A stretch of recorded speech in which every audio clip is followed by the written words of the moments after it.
Olá, façamos hoje a leitura do capítulo 4 do livro de Números da Bíblia Sagrada.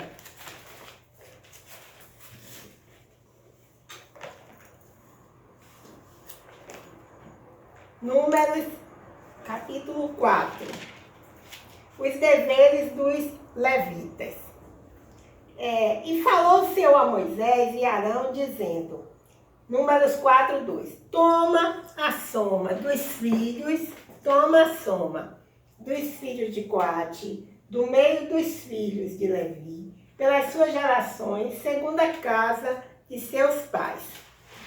Números 4, 3. Da idade de 30 anos para cima, até os 50 anos, será todo aquele que entrar neste exército, para fazer obra na tenda da congregação. Números 4, 4. Este será o ministério dos filhos de Coate, na tenda da congregação, nas coisas santíssimas. Números 4, 5. Quando partiu o arraial, Arão e seus filhos virão e tirarão o véu da cobertura, e com ele cobrirão a arca do testemunho. Números 4, 6. E por-lhe por cima uma coberta de peles de texugos, e sobre ela estenderão um pano todo azul, e lhe meterão os varais. Números 4, 7. Também sobre a mesa da proposição estenderão um pano azul, e sobre ela porão os pratos e os seus incensários, e as taças e as escudelas. Também um pão contínuo estará sobre ela.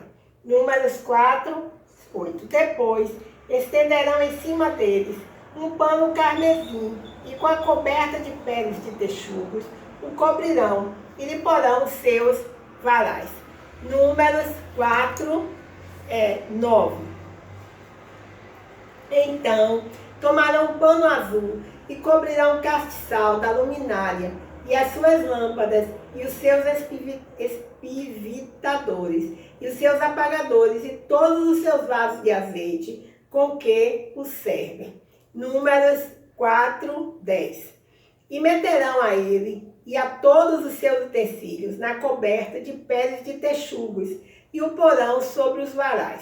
Números 4, 11. E sobre o altar de ouro estenderão um pano azul, e com a coberta de peles de texugos o cobrirão, e lhe porão os seus varais.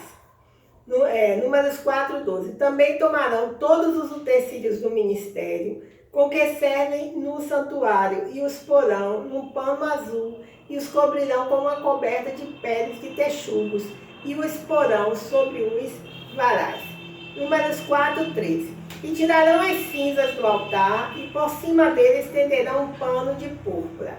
Números 4, 14. E sobre ele porão todos os seus instrumentos com que o servem, os seus braseiros e os garfos, e as pás, e as bacias, todos os utensílios do altar. E por cima deles estenderão uma coberta de pele de texugos, e lhe porão os seus varais. Números 4, 15.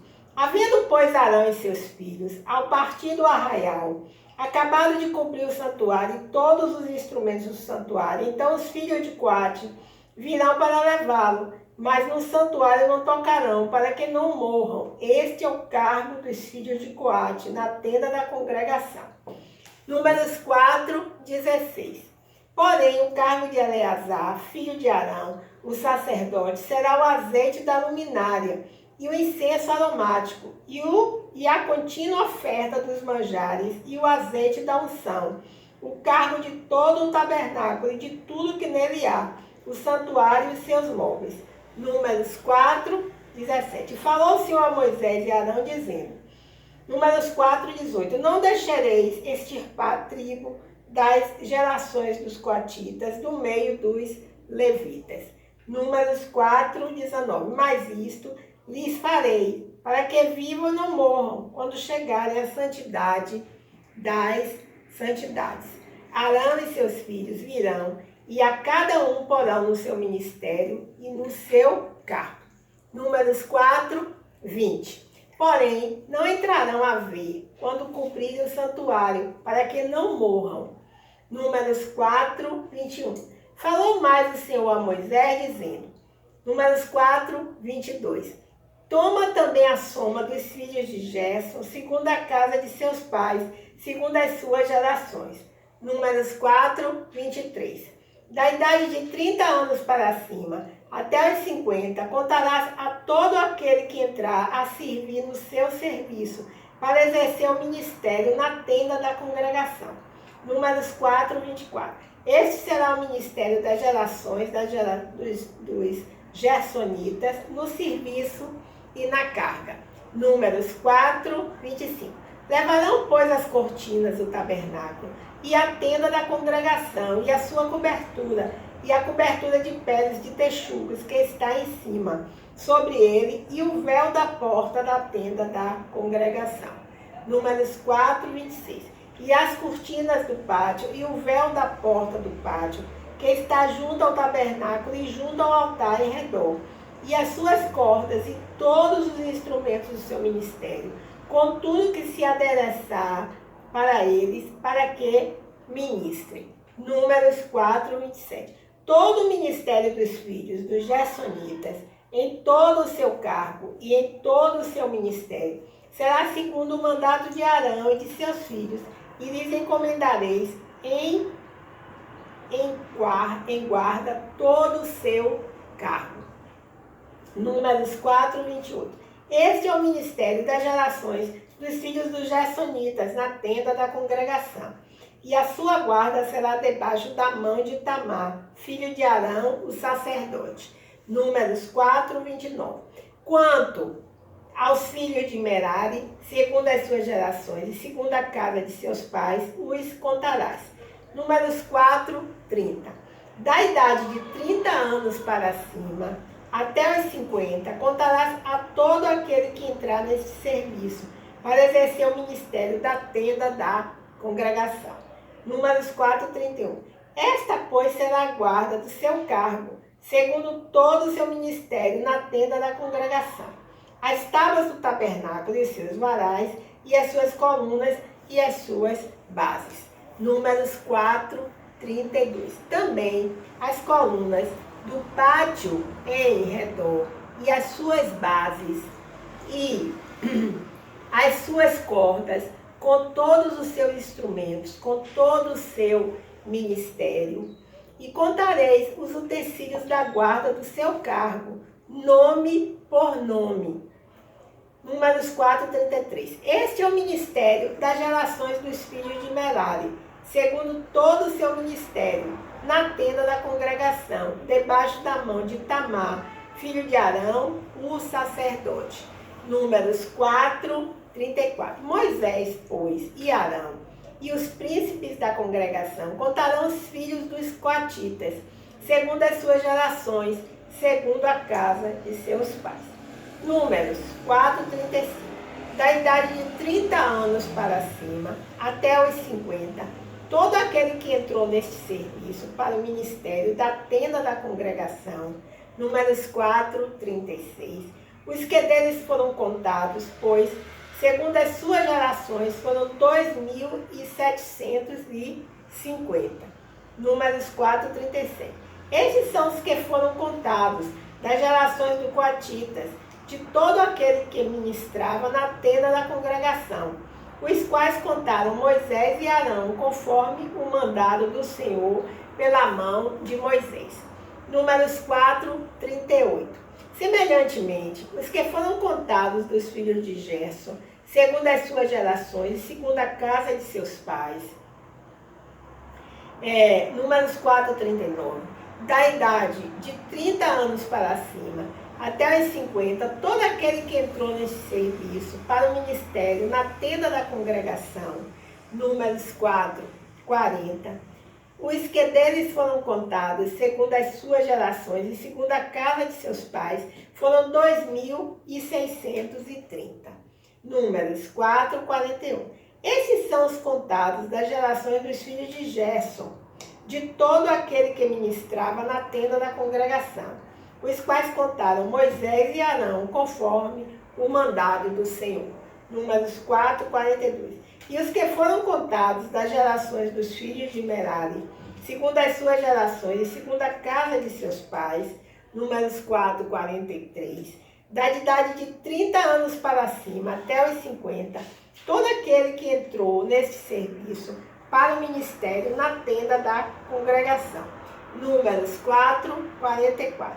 Foram, pois, os que foram deles contados, segundo as suas gerações, 3.200.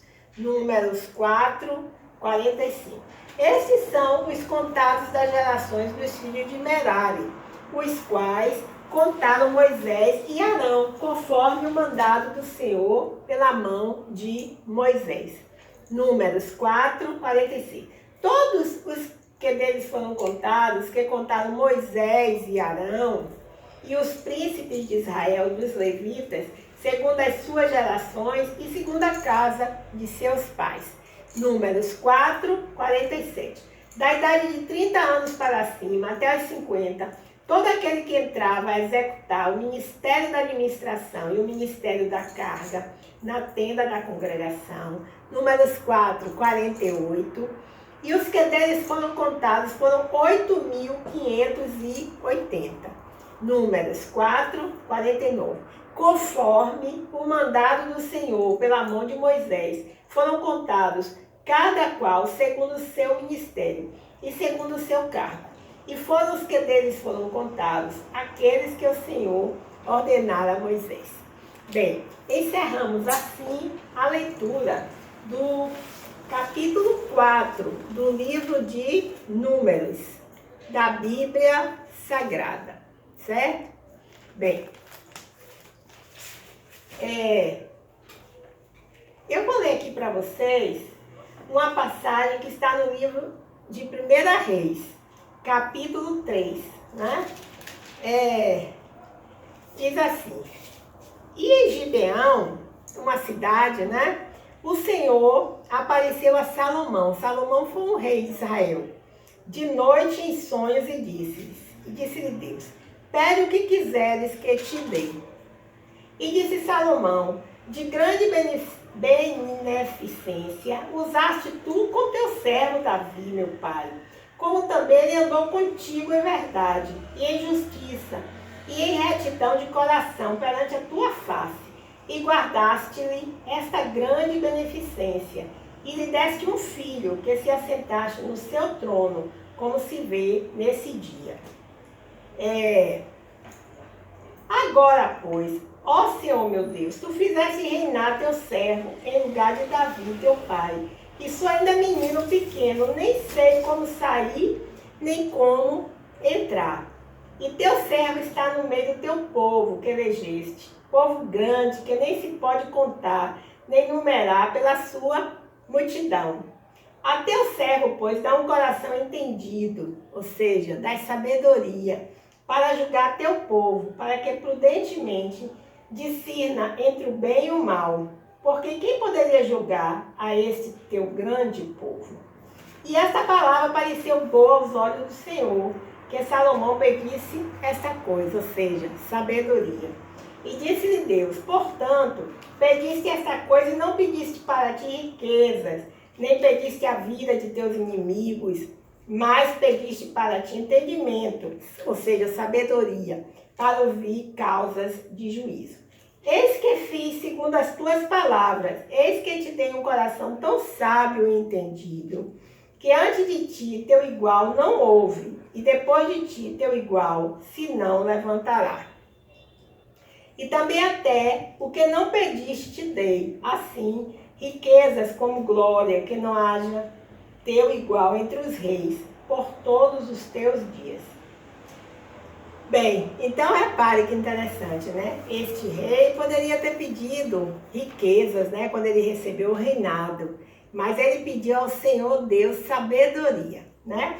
E aqui em Provérbios, né? Outro livro da Bíblia Sagrada, o capítulo 1, diz assim: Provérbios de Salomão, filho de Davi, rei de Israel, para se conhecer a sabedoria e a instrução, para se entender as palavras da prudência. para se receber a instrução do entendimento, a justiça, o juízo e a equidade, para dar aos simples prudência e aos jovens conhecimento e bom siso, para o sábio ouvir, crescer em sabedoria, e o instruído adquirir sábios conselhos para entender como provérbios e sua interpretação, como também as palavras dos sábios e suas adivinhações. Mas então eu te pergunto, o que é sabedoria? Muitas vezes relacionamos este termo, né, com algumas atitudes que as pessoas podem ter, né, podem demonstrar no seu dia a dia, né? Mas que muitas vezes esse termo sabedoria não é entendido assim como sendo uma boa qualidade, né? Mas, na verdade, aqui na Bíblia nós podemos então entender o que significa realmente sabedoria, né? Quando eu digo assim, não é uma boa qualidade, porque muitas vezes nós usamos uma expressão assim, ele é muito sabido, né? Quer dizer, sabidinho, como se tivesse assim, uma conotação de algo pejorativo, como se você usasse essa sua sabedoria para levar vantagem, né, em alguma situação, enfim, algo que não parece uma coisa muito boa, né? Bem, mas aqui na palavra de Deus diz assim, o temor do Senhor é o princípio da sabedoria, né? Então a grande sabedoria do homem é ser temente ao Senhor, tá bom? Muito obrigada por me escutar. Meu nome é Lúcia Marques e meu canal A Leitura da Bíblia. Até o próximo encontro.